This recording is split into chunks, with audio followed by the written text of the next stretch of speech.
Hi, my name is Katie Brayton, and welcome to my capstone presentation for Anthropology 321, Beer, Brewing, and Culture. The title of my project is Marketing the Allure of Darkness, the Jungian Shadow Archetype Connection to Craft Beer Branding. This project is going to take a deeper look into Carl Jung's theory of archetypes, specifically the shadow archetype, and how craft breweries use it to create a brand identity with consumers. We're going to look at 4 case study examples that show the connection of the shadow-themed craft beers and the consumers they attract, as well as examples of other archetypes in craft beer branding and how the shadow archetype stands out. Overall, this will show the power of symbolic branding in modern consumer culture.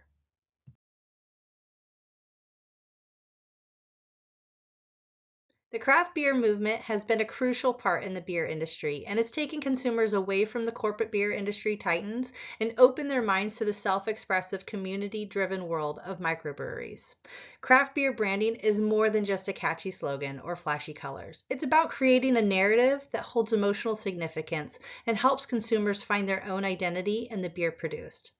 Consumers attach sentimental significance to the things that they consume, and beer is really no different.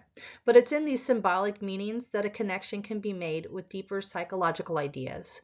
These brand narratives can be better understood using Carl Jung's theory of archetypes.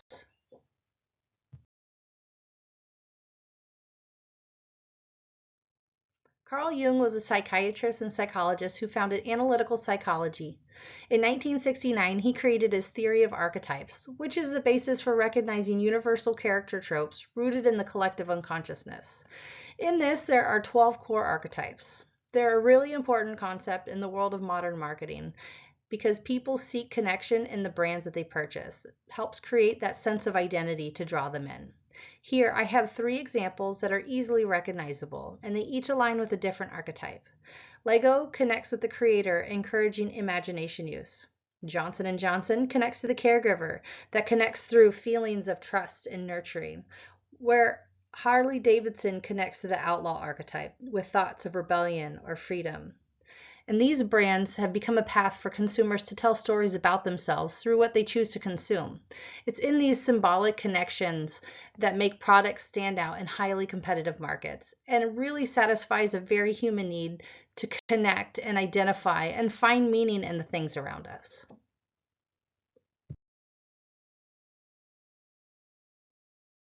So for every archetype, there's a shadow. This represents the repressed and often feared parts of the human mind, like the unknown, the chaotic, or the taboo. In the world of branding, the shadow archetype can be seen with themes of darkness or mystery and are very attractive to consumers seeking edginess, authenticity, or alignment with the counterculture. This is reflected in popular media's increasingly common transformation of villainous or dark characters into anti-heroes. The shadow archetype is represented in craft beer through Gothic-style fonts, broody color palettes, horror imagery, and references to mythology. It's associated with dark, strong, bold styles like stouts, porters, black lagers, red ales, or barley wines. The intensity and complexity of the beer, as well as its visual appearance, complement the shadow archetype. The storytelling in craft beer is tied to sensory experiences, sight, taste, smell, and it becomes a part of the narrative. Labels and packaging are also important in branding. These designs will often feature imagery like skulls, monsters, cryptic creatures, and occult symbols. The combination of visual and storytelling and sensory elements combine to create a holistic brand experience that really connects with the deeper parts of both human and cultural identity.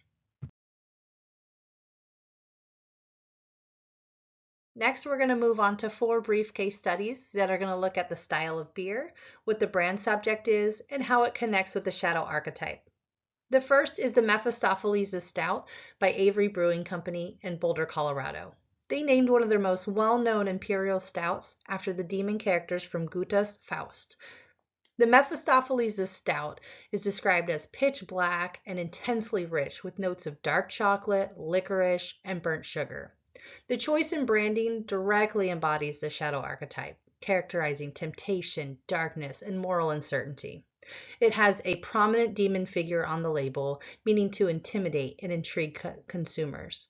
It invites the consumers to directly confront their inner taboos and suggests that indulgence as both danger and pleasure. The reference it makes to literature, combined with the Gothic imagery, typography, demonstrates a sophisticated understanding of symbolic marketing that draws from the unconscious fascination with the demonic. The second craft beer is the Nosferatu Red Ale, created by the Great Lakes Brewing Company in Cleveland, Ohio. This beer style is an imperial red ale that has a vampire-inspired brand identity named after the 1922 silent film.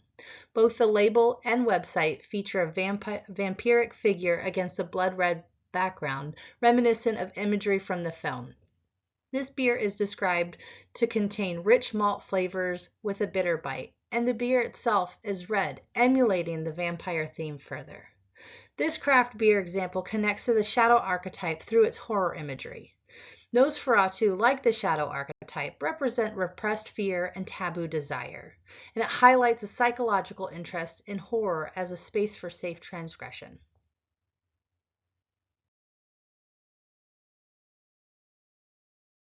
The third craft beer is the Wendigo barley wine from Anchorage Brewing Company in Alaska.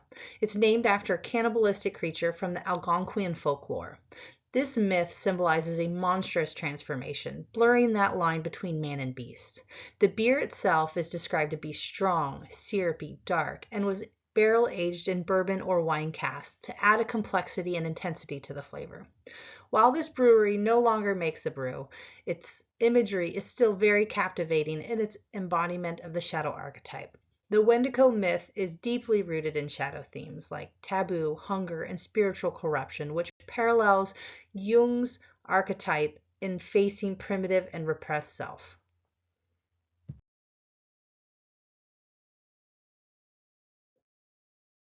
This last craft beer is called Undead Party Crasher from Clown Shoes Brewery in Boston, Massachusetts. It's described to be a bold American imperial stout that uses smoked malts to create a dark malt flavor with rich notes of chocolate and coffee, creating an intense, dark, complex beer. Unlike other beers discussed, this brewery gives a more playful interpretation of the shadow archetype. It combines parody with horror in a label that has a gentleman crashing an undead party wielding a crossbow and in the process of slaying a zombie. The brewery uses a sense of humor to balance out the fear of the undead in a more anti-hero type theme than the demonic or monstrous themes previously talked about. All four of these examples show how craft breweries can use storytelling, imagery, and typography to embody the shadow archetype in both design and a completely holistic sensory experience. The beer itself and its color and taste becomes a part of the story, where dark, heavy beers match dark, symbolic figures.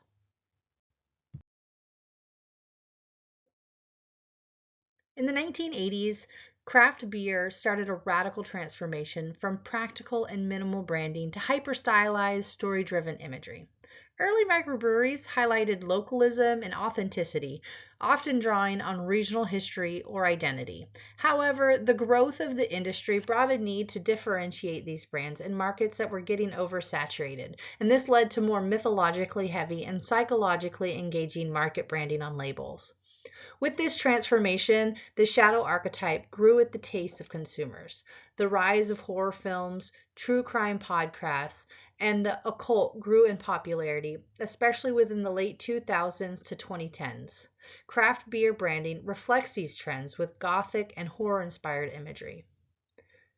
These images not only serve as entertainment for consumers, but also allow them to escape mainstream culture and tap into a different part of their identity. From a psychological perspective, it allows individuals to confront and embrace a part of themselves that they might usually reject. Craft beer then becomes a medium of self expression or identity play.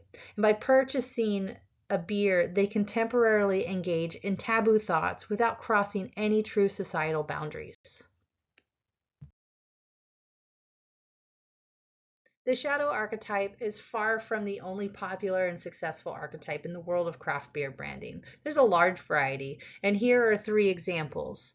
The first is Rainbow Real IPA by Clown Shoes Beer. It embodies the innocent archetype with its promise of a better world in its bright, uplifting imagery.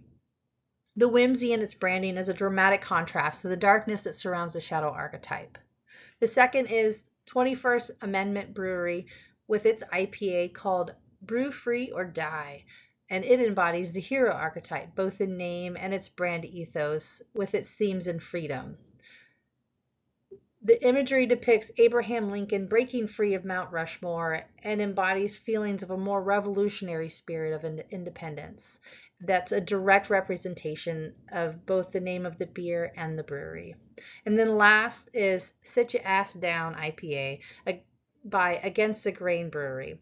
Its branding is bold with a name that's a sarcastic play on words. It encourages consumers to be playful and enjoy this beer that is a rebellion through humor. It aligns with the role of the jester as one that can make fun of itself, telling truth through humor. Where the shadow archetype would be dark and brooding, the craft beers that embody gesture break up the serious trend and create a carefree fun that encourages one not to take life too seriously. Each of the archetypes focus on a different psychological mindset, but they all have one thing in common. They use craft beer, as well as any product that can be marketed to consumers, to be more symbolic of its storytelling. In creating a narrative that consumers find themselves drawn to, it changes that product from being just an object, like just a beer that is consumed, into a symbol of self-expression and identity. The shadow archetype separates itself from other archetypes by leaning into that feeling of tension and a subversion that consumers feel in life. It's not a word of positive affirmation or comfort, but more a walk down the path of risk and confrontation of feelings that make people uncomfortable, which is a cathartic feeling in its own right to consumers. As for the future of shadow archetype in the realm of craft beer branding, it has the potential to keep evolving with the craft beer movement. As trends change, the shadow archetype has continued to find its place and probably will continue to do so. With the rise of consumers interested in mythologies of different cultures, craft beer can continue to excel in folklore imagery. Technology and artificial intelligence can only enhance the consumer experience in this branding.